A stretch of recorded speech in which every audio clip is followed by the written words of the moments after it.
പശ്ചിമേഷ്യയിൽ യുദ്ധഭീതി വിധിച്ചുകൊണ്ട് US Iran സംഘർഷം നിർണായക ഘട്ടത്തിലേക്ക് നീങ്ങുന്ന സാഹചര്യത്തിൽ വരാനിരിക്കുന്ന ആണവ ചർച്ചകൾ പരാജയപ്പെട്ടാൽ ഇറാനെതിരെ പരിമിതമായ സൈനിക നടപടി സ്വീകരിക്കുന്ന കാര്യം ഗൗരവമായി പരിഗണിക്കുമെന്നാണ് അമേരിക്കൻ പ്രസിഡന്റ് ഡൊണാൾഡ് ട്രംപ് പറഞ്ഞിരിക്കുന്നത്. ഇതിനിടെ അമേരിക്കയുമായി ഒരു കരാറിലെത്താൻ ആവശ്യമായ എന്ത് നടപടികളും സ്വീകരിക്കാൻ ഇറാൻ തയ്യാറാണെന്ന് ഇറാൻ ഡെപ്യൂട്ടി വിദേശകാര്യമന്ത്രി മജിദ് താഖിദ് റാവഞ്ചി വ്യക്തമാക്കി. ഇരു രാജ്യങ്ങളും തമ്മിലുള്ള പുതിയ ഘട്ട ചർച്ചകൾക്ക് മുന്നോടിയാണ് പ്രതികരണം. വ്യാഴാഴ്ച ജനീവയിൽ നടക്കാനിരിക്കുന്ന നിർണായക ചർച്ചകൾക്ക് മുന്നോടിയാണ് ഈ പ്രതികരണം.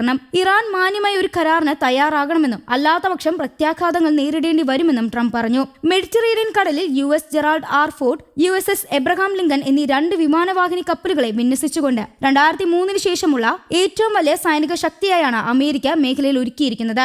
US പ്രതിനിധികളായി സ്റ്റീവ് വിറ്റ്കോഫും ജാരഡ് കുഷ്ണറും ഇറാനിൽ പ്രതിനിധി സംഘവുമായി കൂടിക്കാഴ്ച നടത്തും. പശ്ചിമേഷ്യയിൽ അമേരിക്ക തങ്ങളുടെ സൈനിക ശേഷി വർദ്ധിപ്പിക്കുന്നതിന് ഇടയിലാണ് ഈ മാസം ആദ്യം ഇരു രാജ്യങ്ങളും ചർച്ച പുനരാരംഭിച്ചത്. തങ്ങൾ ആക്രമിക്കപ്പെട്ടാൽ മേഖലയിൽ US താവളങ്ങൾ ആക്രമിക്കുമെന്നും ഇറാൻ വ്യക്തമാക്കിയിരുന്നു. കഴിയുന്ന എത്ര വേഗം ഒരു കരാറിലെത്താൻ തങ്ങൾ തയ്യാറാണ്. ഇതിനായി എന്ത് ചെയ്യാൻ സന്നദ്ധരാണ്. ഇറാനെതിരെ എന്തെങ്കിലും തരത്തിലുള്ള ആക്രമണമോ അധിനിവേശമോ ഉണ്ടായാൽ തങ്ങളുടെ പ്രതിരോധ പദ്ധതികൾ അനുസരിച്ച് പ്രതികരിക്കും. ഇറാനെതിരായ US ആക്രമണം വലിയൊരു ചൂതാട്ടമായിരിക്കുന്നു, താഖിദ് റാവഞ്ചി പറഞ്ഞു. US പ്രസിഡന്റ് ഡൊണാൾഡ് ട്രംപിന്റെ പ്രാഥമിക പരിഗണന നയതന്ത്രത്തിനാണെന്നും ആവശ്യമെങ്കിൽ ബലം പ്രയോഗിക്കാൻ അദ്ദേഹം തയ്യാറാണെന്നും White House press secretary Karoline Leavitt പറഞ്ഞു. സുരക്ഷാ മുൻകരുതലിന്റെ ഭാഗമായി US എംബസിയിൽ നിന്ന് അടിയന്തര പ്രാധാന്യമില്ലാത്ത ജീവനക്കാരെ പിൻവലിക്കാൻ സ്റ്റേറ്റ് ഡിപ്പാർട്ട്മെന്റ് ഉത്തരവിട്ടു. പരിമിതമായ ആക്രമണം എന്ന വാഷിംഗ്ടണിന്റെ വാദത്തെ ഇറാൻ തള്ളി. ഏത് തരത്തിലുള്ള പ്രകോപനമുണ്ടായാലും അതിശക്തമായി തിരിച്ചടിക്കുമെന്നും മേഖലയിലെ US സൈനിക കേന്ദ്രങ്ങൾ തങ്ങളുടെ ലക്ഷ്യമാണെന്നും ഇറാന്റെ പരമോന്നത നേതാവ് അയത്തുള്ള അലി ഖമേനി മുന്നറിയിപ്പ് നൽകി. യുറേനിയം സമ്പുഷ്ടീകരിക്കുന്നത് ഇറാൻ ഉപേക്ഷിക്കണമെന്ന് US ആവശ്യത്തെ തുടർന്നുണ്ടായ തർക്കം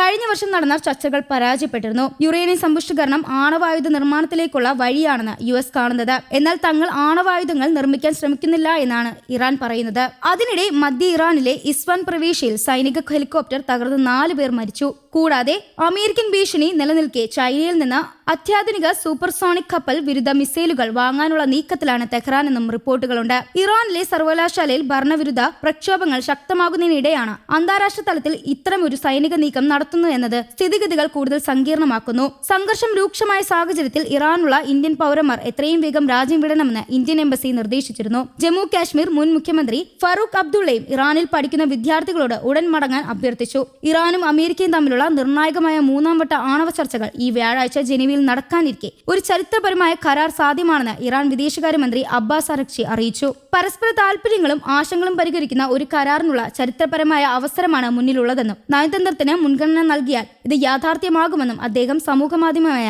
എക്സിലൂടെ അറിയിച്ചു. ഇറാൻ ഒരിക്കലും ആണവ യുദ്ധങ്ങൾ നിർമ്മിക്കില്ല എന്നും എന്നാൽ സമാധാനപരമായ ആവശ്യങ്ങൾക്കായി ആണവ സാങ്കേതിക വിദ്യ ഉപയോഗിക്കാനുള്ള അവകാശം തങ്ങൾക്കുണ്ടെന്നും അദ്ദേഹം കൂട്ടിച്ചേർത്തു. മേഖലയിൽ US സൈനിക വിന്യാസം ശക്തമാക്കുന്നതിനും കരാറുണ്ടെങ്കിലും ആക്രമണം നടത്തുന്ന പ്രസിഡന്റ് ഡൊണാൾഡ് ട്രംപിന്റെ മുന്നറിയിപ്പിന് പിന്നാലെയാണ് ഈ ചർച്ചകൾ നടക്കുന്നത്.